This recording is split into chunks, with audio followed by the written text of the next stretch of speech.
Hi, welcome back to the craft room and welcome to today's video. Now today is the last actual making part of the Fractal Star blanket. Last week we actually did these corner pieces here, so we did 4 of them, and our blanket now looks like this. I'll vanish for a minute. Okay, so all we have to do now is the border, which I will show you on the original one what it is. It is this edging all the way around, which squares up your blanket and it finishes it off nicely. So I've measured the one we're making and it is 92 centimeters squarish, because we have a bit of a discrepancy where the corner meets the triangle. You can probably see it there. It's like a little bump. This next row and the border rows will fix that. But be aware, that's what it is. I have been steam blocking this as I go. I did put on the community tab whether anyone has wanted to see that. I haven't had any replies yet, so I haven't shown that. But if you do want to see what steam blocking is, make sure to write in the comments and I will do a little video about steam blocking. It's just a way to quickly block your work so you can keep going. It's not a full blocking and you have to wait ages and ages. It's just steam blocking. So anyway, that's what we're doing today. I also have got, this is what I have left of my yarn that I started with. If you remember, they were all 100-gram balls of 8-ply. I have got another colour, another ball of each colour, so that I'm not going to run out. And what I'll do at the end is I'll weigh what I've used so that I can put that in the supplies video that I'm going to do after this video, so you know what to get to start the blanket, and that will be put into the playlist. So if you're wanting to make this blanket, go and have a look in the playlist for the supplies video that will be there after this one, so that you know what you need. Okay, if you're using a different yarn, good luck. You'll have to work out what you need. So that's what we're doing today, but as usual, as our latest thing that we've been doing, I'll show you what I've been doing in the meantime. So I found an old whip that was going to be a bag, and it was these little squares, and I decided I didn't need another bag, so I sort of tried to retro make a hat. So the top is a little bit bumpy because what I did is I joined all the squares first and then I decreased in, so that's a little bit bumpy. When it's worn it's not bumpy, and then I just added a brim. This is mainly with Lily Sugar and Cream, so it's just an idea to use up squares that you don't want to make. You know, it's a whip that you abandon but you don't want to lose the squares. Like this. I actually really like it, and everyone who's seen it since I've made it, they really like the colours. So, you know, and the random one of a different size, a different centre. Yeah. So other thing, I'm still on my knitted beanie kick. So that's that one. This was a ball of yarn that I've had for years, and I've tried and tried and tried to use it, and in the end I just doubled it up and made a beanie. I'm sick of seeing it. And I made this one. And this was 2 yarns. One was a 8-ply plain from behind me, and the other one was like a speckled yarn with little tufts of colour on it. So that came up good too. So these are just 1x1 rib knit. They've been done with 6-ply 6mm circular needles, and it's just 1x1. What do you mean by 1x1? It's knit 1 purl 1, knit 1 purl 1 for 11 inches. You got a 3-inch turn up, and then you just decrease the bottom. That's all it is. 2x2 is knit 2 purl 2. So they're just different variations of a rib knit. What else did we do today? Not today, this week. If you remember a couple of videos back, I made this hat. This is the Yarn Inspirations Cupcake hat. And then I thought I wouldn't mind to try and make it an adult hat. And this is what I came up with. I actually steam blocked it so that would flop because I thought that looked better. And this is just sizing up the hook and sizing up the yarn. So this is about a 10-ply, where this was about a 4-ply. So this is like baby size and this is adult size. I did make the brim slightly bigger, but that's about all. So the rest of the pattern is the same, and I quite like that. What else did I do? Oh, our other hat. Do you like my fancy hat? This is what is it? The Faye Foolery hat by Entangled Faye, and I had a go at this and really liked it. I used a mill end, but I'm pretty sure that this is one of the standard yarns you can get in America. If you know the yarn, put it in the comments, because mine was a mill end, but I think it's about a 10 ply, and I'm really happy with this hat. I will put a link in the description for the pattern for this hat if you'd like to make it yourself. Quite a good pattern to do. And lastly, I made this bag. Now this bag could be a video if anyone is interested. Just put it in the comments that you'd like to see the, well, what are we going to call it? The granny hexagon bag? It's not really. What are you going to call it? Just call it the green bag. If you want to see a video on the green bag, just put in the comments and we can do one. It is not hard to make. Okay, I did put a zip in it, but you don't have to. So that was what I made this week. So let's get into doing our border. Alright, so today we are doing this border edge around the whole blanket, and most of the rows are the same except for here. If you can see here, there's like a little rise here. This is where the triangle met the square. So what I'm going to do, on the original one, I did have 2 lines, right here, you can see them, of the white. The first one was the end of the joining of the corners, and the second one was the stabilization row. So that's what I'm going to start with here. And I'll just get my hook out. Do you like my fish bag? I thought it was pretty cool. It undoes under his jaw.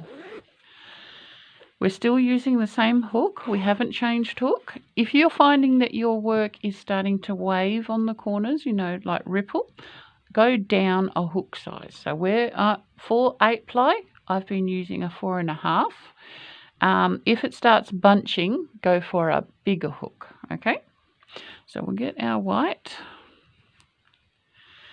and I like to start in the corners. And I'm not going to show you every single row because it is just the normal granny stitch. What I'll do is I'll show you the white row, well, the corner. We go and start at a corner, and I'm going to show you how to get over this part, and then the rest of it is just all the way around, and then we do 1 row for each colour up to the last row. And the first colour will be the lightest green for me. It'll be the opposite of what you finished with. So like on mine, I finished with the lightest orange. Now I'm going to start with the lightest green and go out, and then I will go to the orange to the darkest. Let me show you one here. So on this one, I finished with the lightest purple. Then I had my 2 rows of white. Then I had the blues. I did 2 rows of each colour. So 2 blue, 2 mid blue, 2 dark blue, 2 light purple. Now I did run out of this. You can't see that. On mine, I ran out of this colour. If you remember, I'm using scraps. I would have done 2 rows of this one and then the border. And the border is 2 rows, but it looks like 1. And that just firms up your edge. Okay, so 2 rows white, 2 rows the lightest colour, medium colour, dark colour, lightest colour, medium colour if you don't run out like I did. And then the last 2 rows in the darkest colour. And you will be finishing on the darkest colour you used at the edge of the corner. I will show you again when I've done it, but we've just got to start off with our white. So we do our normal slip knot, and like I said, I like to finish and start in corners because it's easier to hide the ends, and I do a standing start. So my loop is on my hook, and you just pick up a loop, put your finger behind it so it doesn't get any bigger. Make sure your work is the right way around, and you can see that by the little V's that are on the top of the stitches. At the back you can't see those, or they're harder to see. And I'm just going in on the corner, pick up a loop, so we have 3, then pull through 2. This is just a standard granny square, granny cluster stitch. It's the same corner we've been doing throughout. 3.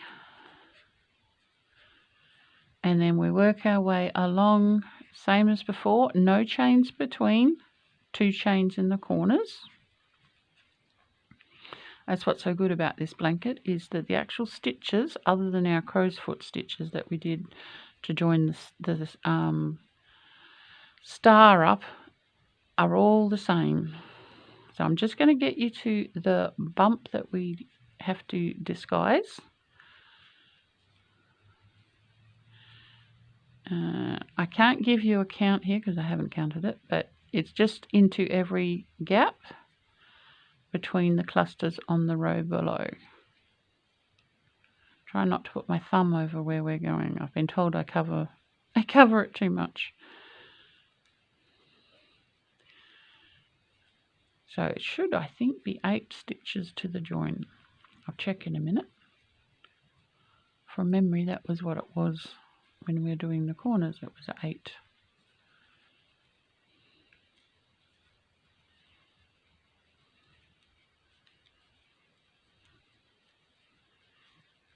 So this row here will count as our 2 whites. Now how I said each one has two rows?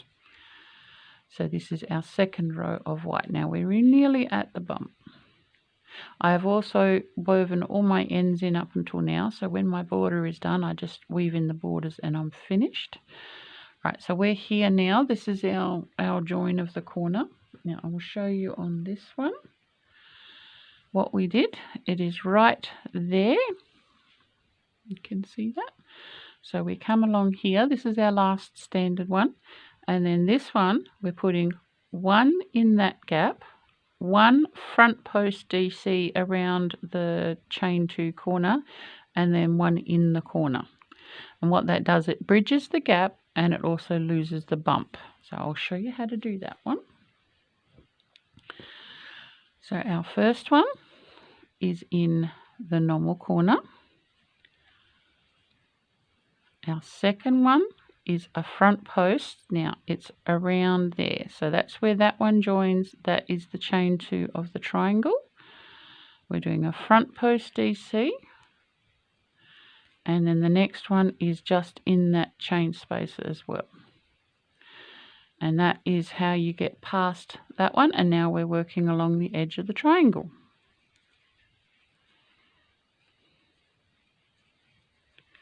And that one. So that is that, and you see how we have lost, that line is now straight. We've lost the bump that was right there. So how many was it? 2, 4, 6, 8. I was correct, it was 8. So you need to do this all the way around. When you come to this end of the same triangle, you do the reverse. So you do 1 stitch in there, hold it up a little bit. So this is the first part of the corner cluster for the triangle. 1 stitch in there, 1 front post around that, and then the last stitch is in there. Okay, and you work your way around and you finish off this row back at this corner, and then you do 2 rows of your version of the greens, and then 2 rows starting with your lightest color. So this, bring them down so you can see across a little bit. This is the order I'm going to do mine in. So 2 rows, 2 rows, 2 rows, 2 rows, 2 rows, and then this one will be my last one, and that'll be the one that's different. So I'm going to come back when I'm up to here to show you the last 2 rows. I'm at the end of the first light green row, or blue, or whatever you want to call it, and I thought I'd show you how to finish the row, join the beginning stitch and go up to the next row without cutting and joining. So I've done the 2 clusters for this corner, so I'm just going to chain 1, and then I'm going to go under the knot of the first stitch, pick up a loop and slip stitch it through the one that was on the hook. Now I hold the tail, this is the tail, on the other finger, and I go back through the middle of the hole and pick up another loop. So I've got 2 on the hook, pick up a 1 from the front and pull through 2, and then I go back through that second loop we just brought through, pick up a loop and go through both of those. What that's called is a stacked single crochet, and it's got me to the height of a double crochet without a chain there, so it's not going to leave like a lumpy hole. And then I just do my other 2 double crochets for that cluster when it doesn't want to split, and 2, and then I'm ready to carry on the next row. And that little bit there just goes around to the back a little bit, and then the stitch just looks like a normal stitch. It doesn't look like a chain 3. I do like stacked single crochet for that reason. Other thing I wanted to say is every time I change colors, I am moving to another corner. And the way I change color is that first bit where I had chain 1, I do the slip stitch and then pull through and then chain 2 and cut it off. That's all I'm doing for that part. So that's what I'll do when I come around for the end of this row.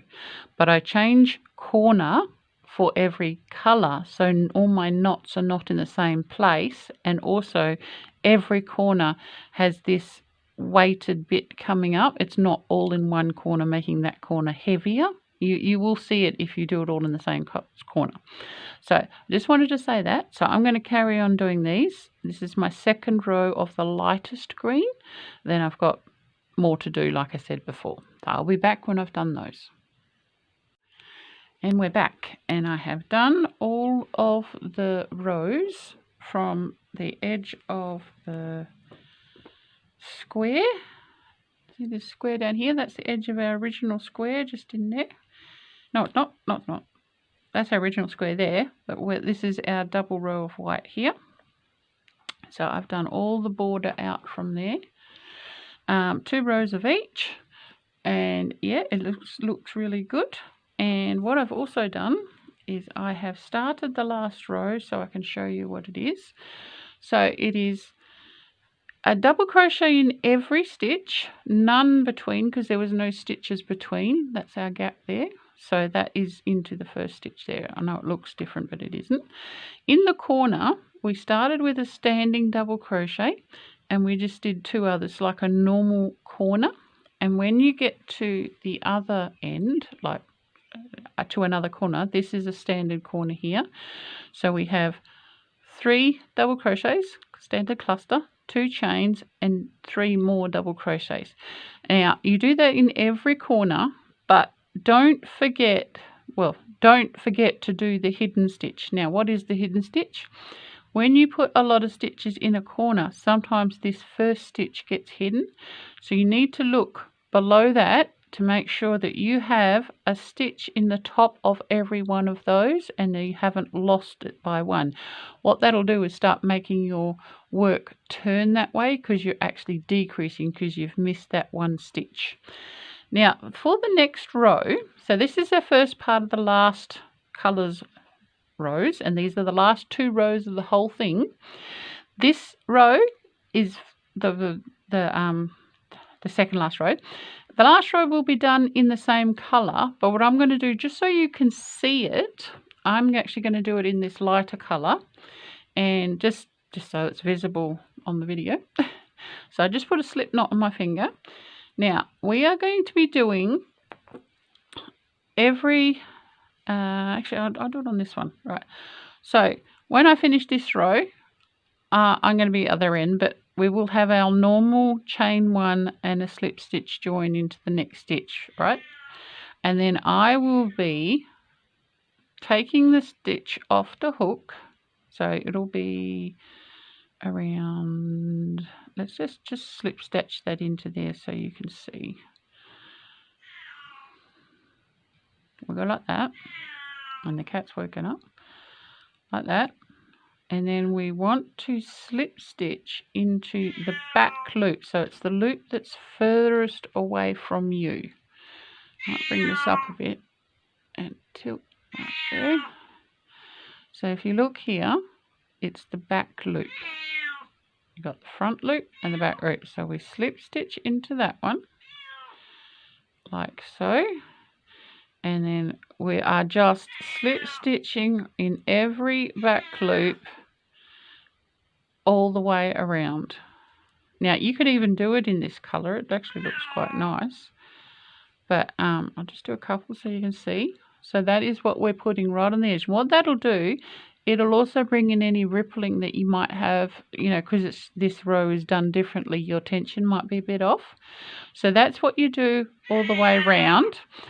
And then when you come to doing the corners, I will just put my slip knot back in.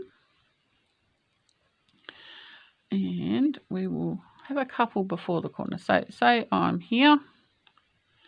Where's the end bit? There's there. Slip knot into there. So pretend that I've come from all the way across. We will just go slip, slip, and slip. Right, that gets us those 3 to the corner. Now we have 2 chains in the corner, but what we're going to do, and it's your choice here, you can either do 2 chains as you've been doing all along, or if you want more of a sharper corner, you can add another chain, and that just gives you an actual better corner. Make sure you don't lose the hidden stitch again, and you just keep going around like I'm doing single crochets. Whoops. Helps when you don't have a cat under the table. So slip stitch. So do your single crochets in the corner over the chains, 2 or 3, your choice on how sharp a corner you want, and then keep on slip stitching around. And you will join with a slip stitch to your first stitch. Okay, you can do a invisible join. You'd have to look that up online. I don't think you'd hear me over the cat yelling. So that is it for now. If you have any questions or comments, just put them in down below. And I will see you for the last video where I'll give you a good look at this all finished. And I'll also give you the supply list and how much yarn we used. I have used the same hook all the way through. But feel free to alternate it if it works better for you. And please, if you like the videos and you want to see more, please like, share and subscribe. It allows more people to see it. And I will see you on the very last one next. I am back again. This is the next day, and I have finished the blanket by what I was telling you before I was rudely interrupted. There was something else. If you are making a cotton blanket, what I said to do for the last row with the slip stitches in the back loop all the way around is correct, because the cotton doesn't stretch as much as acrylic does. If you're doing an acrylic version of the blanket, you need to do your last row as a single crochet in the back loop. It just gives it a little bit more give because the yarn is more stretchy. Still got 3 single crochets in the chain in the corners, but just do single crochets rather than slip stitches if you're doing an acrylic. Right, that definitely is the end.